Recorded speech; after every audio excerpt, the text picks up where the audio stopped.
The following program was made possible by the generosity of those who have determined to hold fast to the true Roman Catholic religion, as expounded by the Roman Catholic Church before the disasters of Vatican II and the so-called New Mass.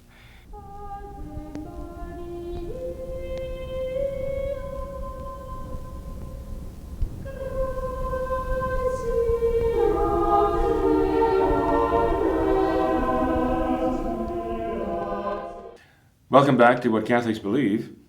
This is another catechetical episode.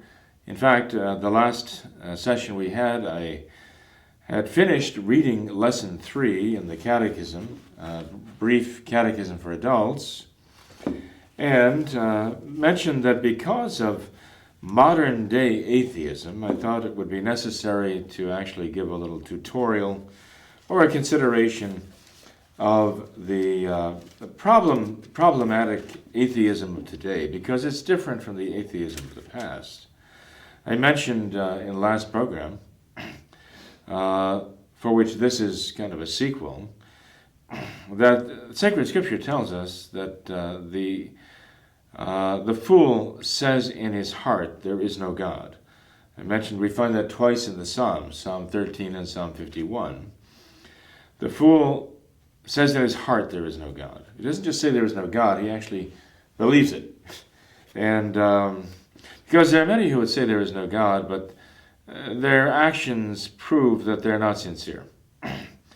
They're just angry very often at something about creation, the way God made them, the way they got made creation. And they're upset about it, and they do blame God, and this is their way of fighting back by denying his existence. But we'll take a look at modern-day atheism for a few minutes, and I do apologize again for the kind of off-the-cuff nature of these conferences. I do gather some materials together, but the presentation is very much off the cuff. But it's impossible to do otherwise. It's impossible to do a formal presentation discourse, and so I ask you to please bear with. If it seems a little impromptu and a little disjointed, well, it probably is. And as a matter of fact, because of the impromptu nature of the talks, if you find something that's not quite right, if I misspeak, or if raise some questions, or even inadvertently come out with what sounds like a heresy, I pray you will bring it to my attention, and I'll certainly be happy to correct it. Now, the last program, which is dealing with Lesson 3 from the Catechism, talked about theism versus atheism. In the history of mankind, not only individual human beings, but the great civilizations have believed in God, and it's been very clear. They've had a great cultural practice. The great civilizations of the world have revolved actually around the worship of their gods, the placating of their gods, the invocation of their gods, as they called them. But these gods were kind of cartoon characters. Often they were nothing but superhuman sinners. I mean, even today we have the cartoonish idea of superheroes. Basically, human beings who have superpowers. We dream of these things, and this is actually part of our human nature to be able to think beyond our actual limitations, our physical limitations. In fact, when we dream up these superheroes, basically we're saying, well, there's a human being with the power of an angel. And the reason why we can think beyond our natural limitations is because we have souls that can go beyond the power of mere natural limitations to span time and not only the future but the past, to project beyond the present circumstances what the future may be, imagine the possibilities, and then we can go beyond them and make things happen that otherwise would not happen. We have these powers because God has made us in his own image. He's given us the power of reason to understand things in their causes, ultimately to follow the line of causes back to him and his own existence as our creator. And that brings us to this whole idea of atheism and theism. It is a defined dogma of the Catholic religion that our natural reason can arrive at the truth of God's existence. We simply come to that logical conclusion that God must exist. There are those who have proposed rational arguments for proving the existence of God. St. Anselm in the 1100s had the ontological argument. He said that God is that of which no greater can be thought, but that of which no greater can be thought must exist, he said, and therefore God must exist. That was his argument. It's called the ontological argument. St. Thomas Aquinas did not appeal to that argument. In fact, when St. Thomas spoke about the existence of God in the Summa Theologica, or the Summa Theologiae, his great theological magnum opus, bringing together all of the questions of theology at the time into a great work of his, he actually started by raising the question, an Deus sit, whether God would be or exists, by proposing objections to the existence of God. And the two objections that he raised 800 years ago are the very objections that the atheists still raise today, the very same arguments. 800 years ago, St. Thomas said, it would seem that God did not exist because there is evil in the world, he said. And because there is evil in the world, this would not be the work of a good God, an all-good and omnipotent God. And therefore, he said, the very existence of evil in the world would rule out the existence of a creator who is all good and omnipotent. And the second argument he used, a second argument, was that the world can explain itself. There's no need of a God to create it. It's self-explanatory. It accounts for its own existence. And so it is with the evolutionists today. They say, well, we have enough knowledge of science that we can understand where life came from and all the forms of life came. We can account for that by the knowledge of science as it is today.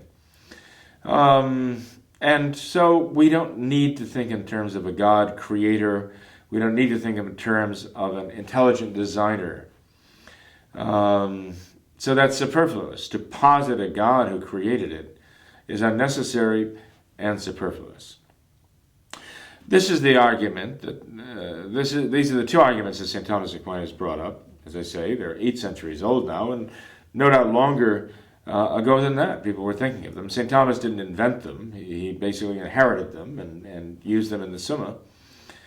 And so it is, as I say, with their modern day would-be scientists, they reach for these two arguments again. Would-be atheists, they reach for these two arguments to try to say that God does not exist. But everyone admits that they can't prove that God does not exist. They may say there are indications that he doesn't exist, but they can't prove it because it's impossible to prove a negative. So this is an argument that is used to say you shouldn't expect us to have to prove that God doesn't exist. We have to assume he doesn't exist unless you can prove he does exist. This is their approach to things. Now, as I mentioned, there is monotheism and there is atheism, and between them you have polytheism. In polytheism, the religions of old, the societies, the civilizations of old, were largely polytheist. And they would simply concoct these gods and goddesses and then assign them to forces in the world around us to explain why the ocean does what it does, why the sky does what it does, why the sun rises and sets, and they would assign gods to all of these natural forces.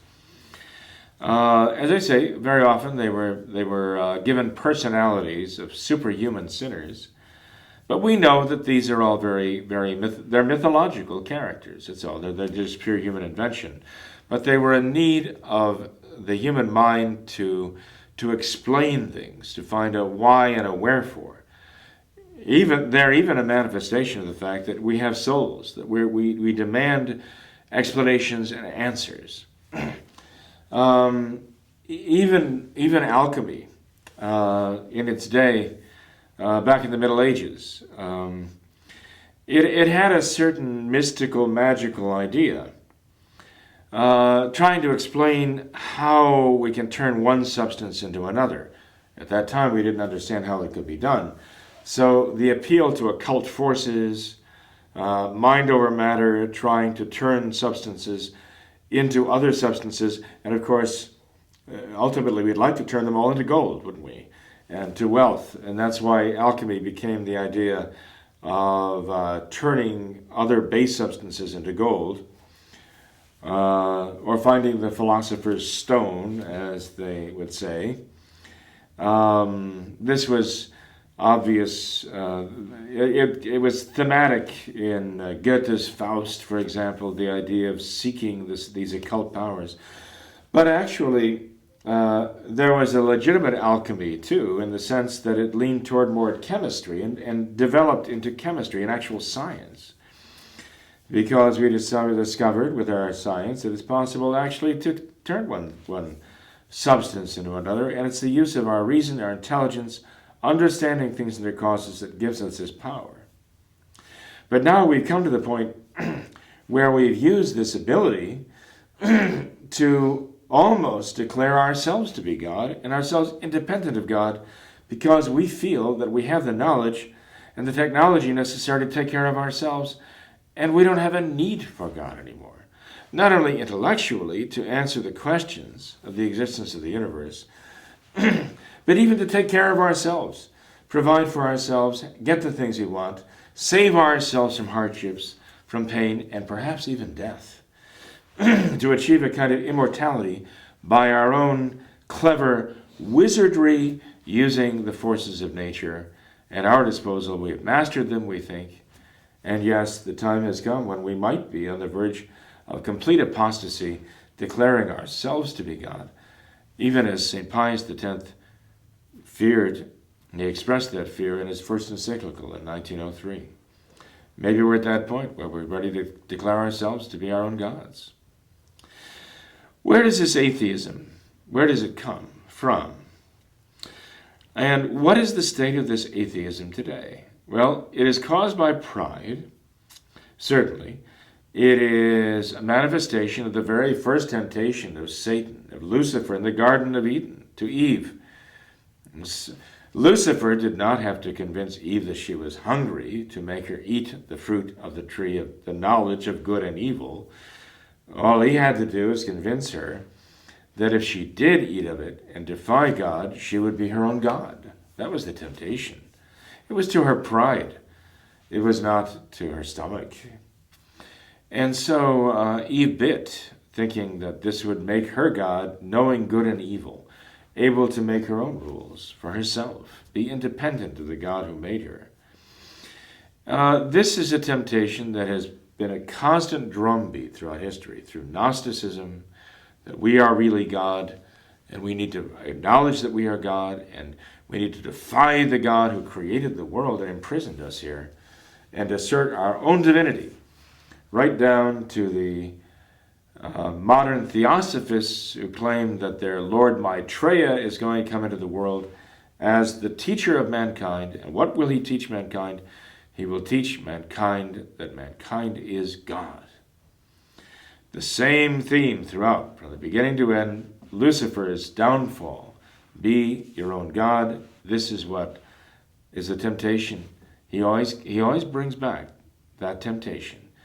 He was very successful with it the first time, and he finds himself more and more successful as time goes on. And it comes down to an atheism, saying there is no creator, supreme being who made all things. There is only us, mankind.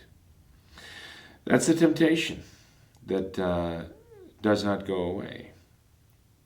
Now, atheism is actually a form of that. A form of that independence from God, saying, I will be my own God.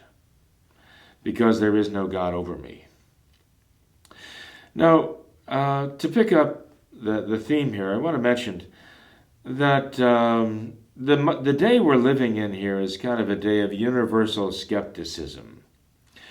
What we've done is basically withdraw our minds from reality. And we don't believe that there is an objective reality, but we believe that basically each individual constitutes his own reality for himself. And it applies to himself, especially in terms of right and wrong. Now, St. Thomas Aquinas wrote his 5 proofs for the existence of God, or 5 demonstrations of the existence of God, all based on the understanding of the scholastic theologian and philosopher of his day that there is objective reality and that the human mind was made to know it, to understand it. So, in terms of the medieval philosophy of St. Thomas Aquinas, there was truth, and the mind was designed by God to know truth. They defined truth as the adequatio mentis ad rem. It's the correspondence of the mind to the thing, reality, existing outside the mind. There's a correspondence there. A real connection between the human mind and objective reality.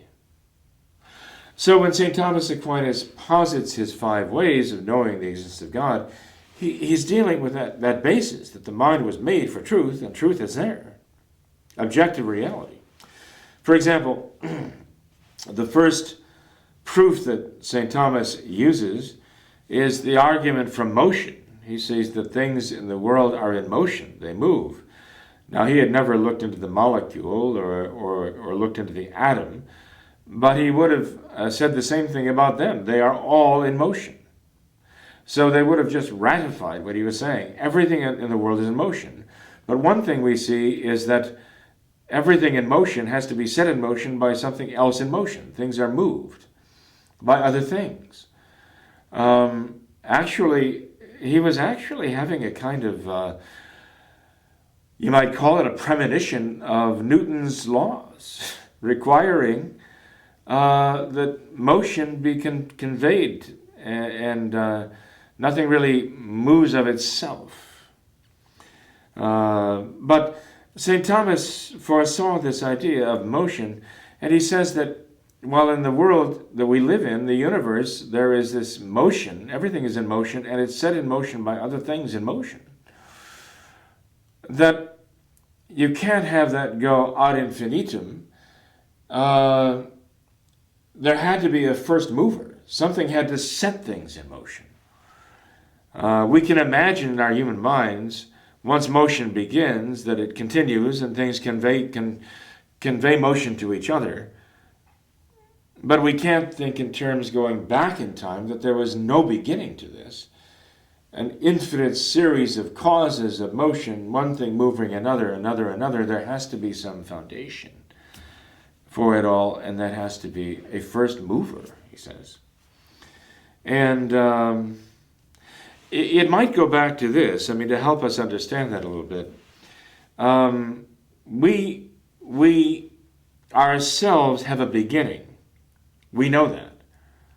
We know that we had a beginning, but we also think in terms of ourselves existing perpetually now, forever, even beyond death. We see in human beings something that survives death, something spiritual, a soul.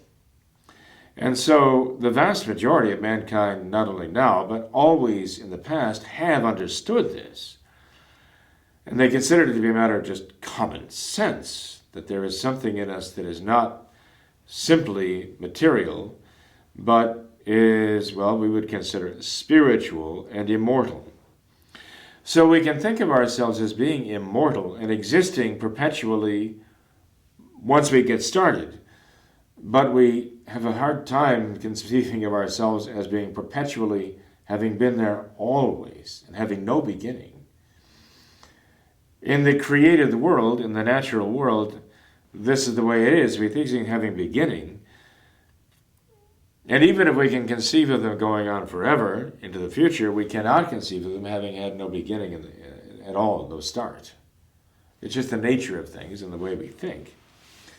And St. Thomas understood that to be a right and necessary thinking, because he said it's in the very nature of things. So when he goes to the second proof, he says, it's the argument from the efficient cause. Again, notice I said that the human mind, the reason, enables us to understand things in their causes. We understand what goes into making up things. We understand what goes to making things happen. We ourselves are efficient causes when we make things happen.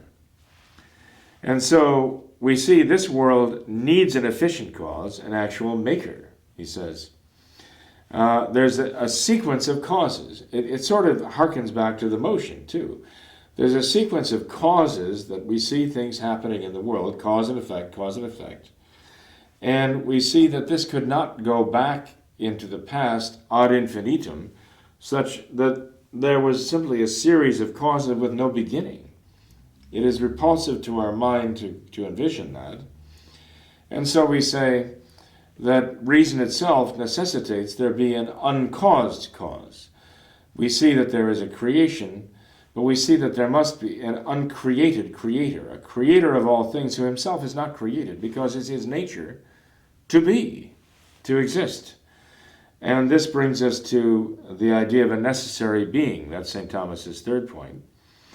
That we see in existence things that are contingent being, mean that they're dependent. Everything that exists is dependent. It comes into existence. It comes into existence and caused by something before it, something that exists before it. And not only that, but everything in existence comes into being and goes out of being. It has a certain span of endurance in its existence. Everything is this way.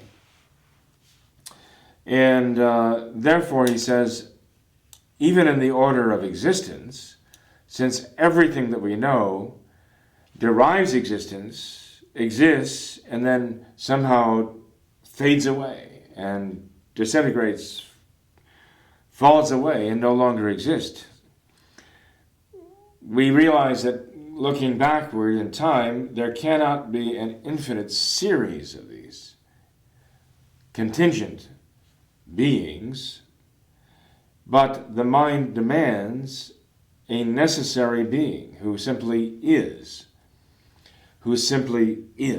and is the foundation of all else that exists, that all else that exists derives its existence from that necessary being, who simply by nature is. Now, when we follow Moses into the desert of Madian in the book of Exodus, we find that he sees the burning bush, and from that bush God speaks to him. And Moses demands to know, well, who art thou? Who give me your name so that I may tell my people in Egypt who sent me to them. And the answer is what we know as the tetragrammaton, the 4 letters in Greek of Yahweh, meaning I am who am. And this answer in sacred scripture, the name of God, God designating himself as the one who exists, as apart from those things that receive existence from him. He is the one who